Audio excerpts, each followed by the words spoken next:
तो चलिए प्रिय भक्तगण, आज हम आपको एक कथा का स्मरण कराने जा रही हूँ जो सुनने मात्र से आपके जीवन में सुख संपत्ति और धन की वर्षा होगी। तो चलिए कथा को प्रारंभ करते हैं। अगर आप यह कहानी सुन रहे हैं तो पूरा सुनिएगा। इस कथा को आधा अधूरा छोड़कर जाने की गलती मत करिएगा, क्योंकि इस पवित्र कथा को पूरा सुनने से मन चाहा फल की प्राप्ति होगी। इसीलिए इस कथा को पूरा सुनने आप शिव भक्त हैं तो भोलेनाथ का अनादर न करें। भगवान शिव माता पार्वती से कहते हैं कि एक बहुत प्राचीन कथा है। एक संत जो एक युवा सन्यासी थे, वह संत पृथ्वी लोक में बहुत प्रसिद्ध थे। फिर एक दिन वह संत नदी में स्नान करने गए। फिर स्नान करके जंगल में एक पेड़ के नीचे ध्यान करने बैठ गए। उन्होंने जैसे ही अपने चेहरों को थोड़ा ऊपर की ओर करे ध्यान करने की कोशिश, एक पक्षी उसी पेड़ पर बैठी थी। पक्षी ने अपने मल को उस युवा सन्यासी के चेहरे पर गिरा दिया। इस देखकर युवा सन्यासी बहुत गुस्से में आ गए, क्योंकि उन्होंने फिर से नदी से स्नान करने जाना पड़ेगा और ध्यान करने की कोशिश फिर से करना पड़ेगा। इस पक्षी की वजह से अब उन्हें फिर से नदी में डुबकी लेनी पड़ेगी। युवा सन्यासी की आंखों में गुस्से से लाल हो गई थी। उन्होंने पक्षी को बहुत गुस्से में देखा और पक्षी की तरफ इतना गुस्से से देखा रहते उसी पक्षी के एक पल में ही सन्यासी ने राख में बदल दिया। ऐसा देखकर युवा सन्यासी को बहुत शांति मिली। उन्हें यह देखकर खुशी हुई कि अपने तप की शक्तियों का कुछ लाभ मिला है। उन्होंने फिर से नदी में स्नान किया और अपना साधना करने के लिए बैठ गए। फिर सन्यासी दोपहर में जंगल के पास के गांव में भोजन के लिए भिक्षा मांगने के लिए गए। वहां के घर के बाहर खड़े होकर उन्होंने कहा, भिक्षा दीजिए। एक महिला की आवाज अंदर से आई जो कह रही थी कि कृपया थोड़ी देर इंतजार करें, मैं आ रही हूँ। इसे सुनकर युवा सन्यासी को फिर से गुस्सा आया, क्योंकि आज वो सुबह से उन्हें उस पक्षी को जला दिया था जो उन्हें परेशान कर रही थी। उन्होंने और जोर से चिल्लाए, भिक्षा दीजिए। फिर से वही महिला की आवाज अंदर से आई जो कह रही थी, मैंने कहा था कृपया थोड़ी देर इंतजार करें, मैं आ रही हूँ। ऐसे सुनकर युवा सन्यासी गुस्से से भर गए और उन्होंने जोर से चिल्लाया, भिक्षा दीजिए।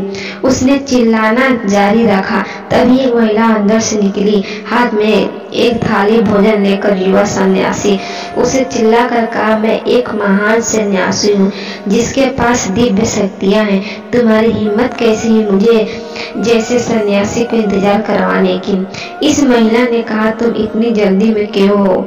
मैं अपने पति को खिला रही थी, वह दोनों आंखों से अंधा है, कुछ देख नहीं सकता, लेकिन तुम थोड़ी देर तक इंतजार कर सकते हो ना?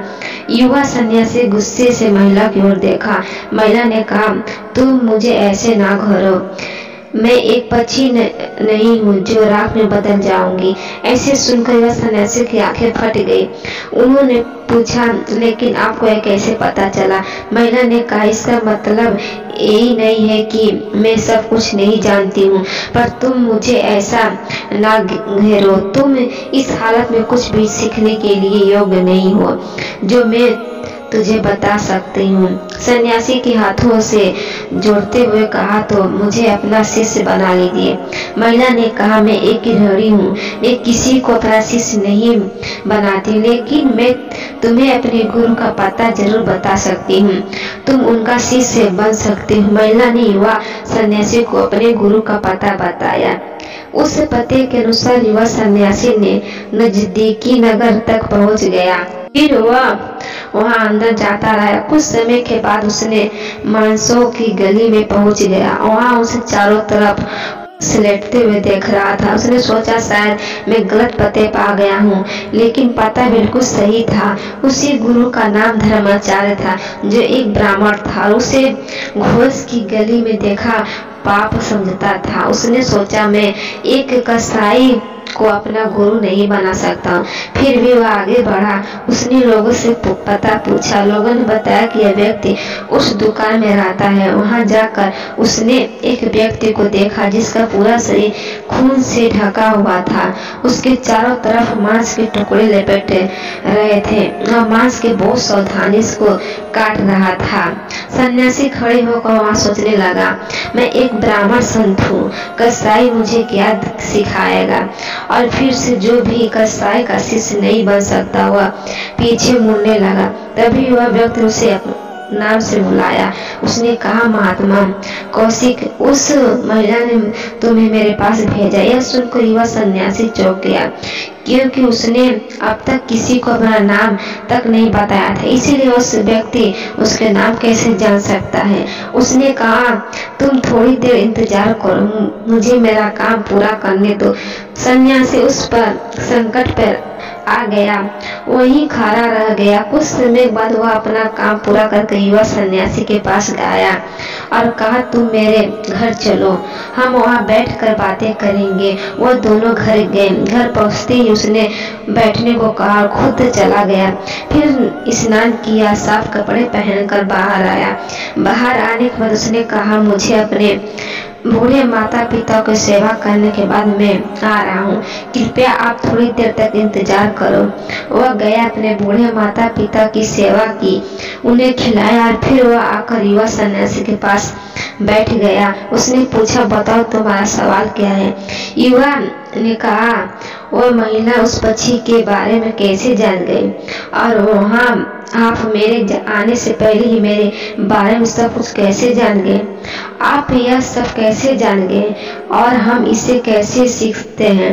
मुझे सिर्फ उसका मार्ग जानना है। फिर उस व्यक्ति ने कहा, यह बहुत आसान है। पूरी ईमानदारी और ध्यान के साथ कोई भी काम करो, चाहे वह कुछ भी हो। वह महिला अपने अंधे पति को देखभाल करती है। वह उस काम को पूरी निष्ठा और ईमानदारी से करती है, उसमें कोई कसर नहीं छोड़ती है, अपने माता पिता की सेवा करती है। मैं उससे बहुत ईमानदार से करता हूँ कि मैं कोई कसर नहीं छोड़ता।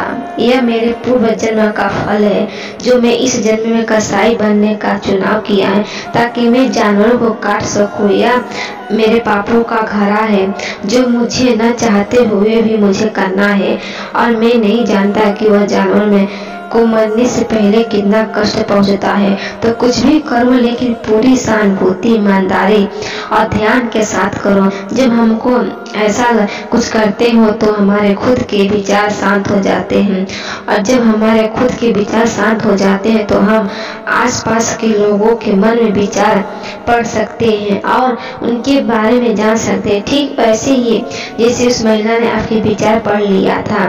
इतना कहकर गुरु शांत हो गए थे। फिर सन्यासी ने वहां से चल दिए। फिर भगवान शिव कहते हैं कि इस कहानी से इंसान को यही सीख मिलती है कि इंसान जो भी करते हैं उसे पूरी ईमानदारी के साथ करें और किसी भी कार्य के साथ अपनी पहचान जोड़ बिना करें। ठीक वैसे ही जैसे उस व्यक्ति ने कसाई कार्य को पूरी ईमानदारी के साथ कर रहा था। जब इंसान किसी कार्य को अपने साथ जुड़ा हुआ नहीं देखे तो उस इंसान को सच्चे मन से, ईमानदारी से नहीं करते। इंसान वही करते हैं जो उसके लिए वास्तव में आवश्यक ठीक है। ऐसे ही जैसे माता पिता बच्चों से प्यार करते हैं जो उनके लिए वास्तव में आवश्यक है।